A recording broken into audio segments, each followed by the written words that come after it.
السلام عليكم ورحمة الله تعالى وبركاته. كلنتي wanaagsan daawadayaal meel ka soo dunida nagala socotaan waa habeenimo khamiis ah bisha January ay sii galayso 6 sanad 2022 qodobada aad barnaamijkeena ku maqli doontaan waxaa kamid ah kooxda TPLF oo sheegtay in dagaalkii ka socday galbeedka gobolka Tigreega uu wali socdo isla markaana soo bandhigay sawirro ay ku soo galeen galbeedka gobolkaasi. hay'adda xuquuqda aadanaha oo sheegtay in dad Tigray ah oo laga soo tarxiilay wadanka Sacuudiga lagu xidhay magaalada Addis Ababa.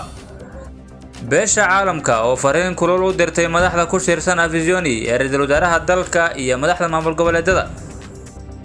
iyo hooyo Soomaaliyeed oo dhimatay kadib 6 sano oo ay London darbi jiif ku ahayd.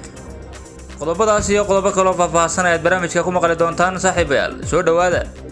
aan ku bilownay wararka naga soo gaadhaya dalka Itoobiya. kooxda TPLF ayaa sheegtay in dagaalkii ka socday galbeedka gobolka Tigreega aanan wali laga adkaanin isla markaana soo bandhigay sawirro ay ku soo galeen galbeedka gobolkaasi kaniisada ku yaala.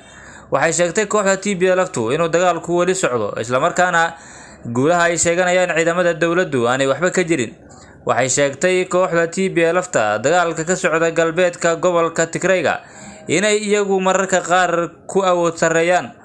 waxay sheegatay kooxda TPLF inay wali ku sugan yihiin meelihii ay hore u joogeen. dagaalka ka socday galbeedka gobolka Tigreega ayay kooxda TPLF horey weerar ugu qaaday ciidamada dawladda, balse ciidamada dawladda ayaa sheegay in kooxda TPLF weerarkaasi ay ku jabtay isla markaana laga saaray meelihii ay hore ugu sugnaayeen. waxay sheegeen ciidamada dawladdu inay gudaha u galeen galbeedka gobolka Tigreega, balse kooxda TPLF ayaa warkaasi ka daba timid isla markaana sheeganaysa haatan inay wali ku sugan yihiin meelihii lagu kala sugnaa. waxay sheegeen in dagaalku wali uu socdo isla markaana guulaha ciidamada dawladdu ay sheeganayaan aanay waxba ka jirin.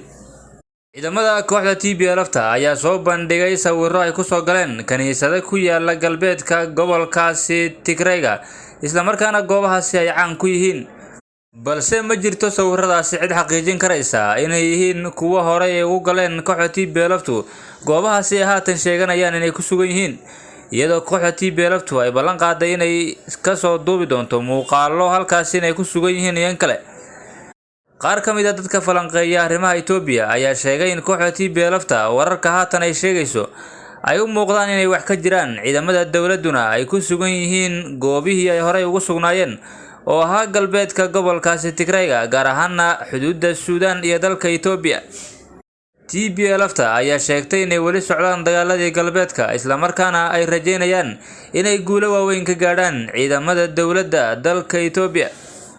dhanka kale, hay'adda xuquuqda aadanaha ayaa sheegtay in dad fara badan oo Tigray ah oo laga soo tarxiilay dalka Sacuudi Carabiya ay ku xidhan yihiin magaalada Addis Ababa, isla markaana dadkaasi loo geystay tacadiyo kala duwan oo kasoo kala gaadhay dawladaha Sacuudiga iyo waliba dawladda dalka Itoobiya. waxay sheegtay hay'adda xuquuqda aadanuhu in dadka Tigrayga ee soo gaadhay magaalada Addis Ababa ay dawladda Itoobiya xidhay, waxaana hay'adda xuquuqda aadanuhu ay sheegtay in dadku ay badnaayeen isla markaana ay isugu jireen qowmiyado kala duwan, balse dawladda dalka Itoobiya ay gaar u xidhatay kuwii Tigrayga ka soo jeeday isla markaana halkaasi laga sameeyay faquuq dhanka qowmiyadaha ah. waxay sheegtay hay'adda xuquuqda aadanuhu in dadkaasi Tigrayga ah oo dhibaatooyin kala duwan ay soo gaarsiisay dawladda Sacuudigu ay ugu dartay dawladda dalkaasi Itoobiya, isla markaana haatan ay ku jiraan xabsiyo ku yaala magaalada Addis Ababa. waxaanay ugu baaqday dawladda dalka Itoobiya inay joojiso beegsiga qowmiyadda Tigrayga, iyadoo dawladda dalkaasi Itoobiya ay horey u sheegtay inaanay jirin cid si gaar ah loo beegsanayo. waxaana dawladda dalka Itoobiya ay usbuuc ka hor xabsiyada dalkaasi Itoobiya ka sii daysay dad fara badan oo ka soo jeeday gobolka Tigreega, balse hay'adda xuquuqda aadanaha ayaa sheegtay inay wali jiraan tacadiyada loo geysanayo dadka Tigrayga ah ee ku sugan gudaha dalka Itoobiya, gaar ahaan magaalada caasimadda ah ee Addis Ababa. waxaana taasi caddeyn u ah sida ay sheegtay hay'adda xuquuqda aadanaha in dadka laga soo tarxiilo meelaha kale ee la keena dalkooda, gaar ahaan magaalada Addis Ababa ay xukuumadda dalka Itoobiya xidhayso iyadoo beegsanaysa dadka ka soo jeeda gobolka Tigreega. dawladda dalka Itoobiya ayaan wali ka jawaabin eedahan cusub ee hay'adda xuquuqda aadanuhu ay haatan u jeedinayso, iyadoo dhowr jeer oo hore hay'adda xuquuqda aadanuhu ay eedo culus u jeedisay dowladda dalka Itoobiya balse dowladda dalkaasi ay iska fogeysay waxyaabaha ay ku sheegtay hay'adda xuquuqda aadanaha.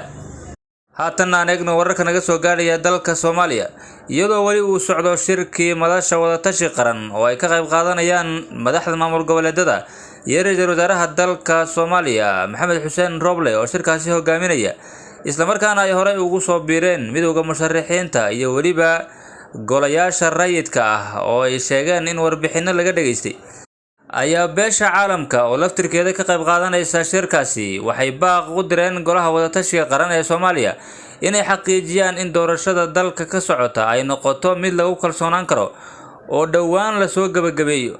baaqan ayaa yimid kadib markii shalay diblomaasiyiin ay magaalada Muqdisho kula kulmeen ra'iisul wasaaraha Soomaaliya iyo madaxda maamul goboleedyada. saaxiibada caalamku waxay ku boorinayaan golaha wadatashiga qaran inay xaqiijiyaan in doorashada ay noqoto mid lagu kalsoonaan karo oo la dhammaystiro si Soomaaliya ay diiradda u saarto arrimaha kale ee mudnaanta leh sida amniga iyo horumarka, ayuu ergeyga qaramada midoobay ee Soomaaliya James Swan ku yidhi bartiisa Twitter-ka. beesha caalamku waxay sheegeen inay dhiirigelinayaan hagaajinta fulinta hanaanka doorashada oo ay ku jirto sixitaanka khaladaadkii xeer hoosaadka iyo hubinta waqti cad oo lagu dhammaystiri karo doorashooyinka dalka.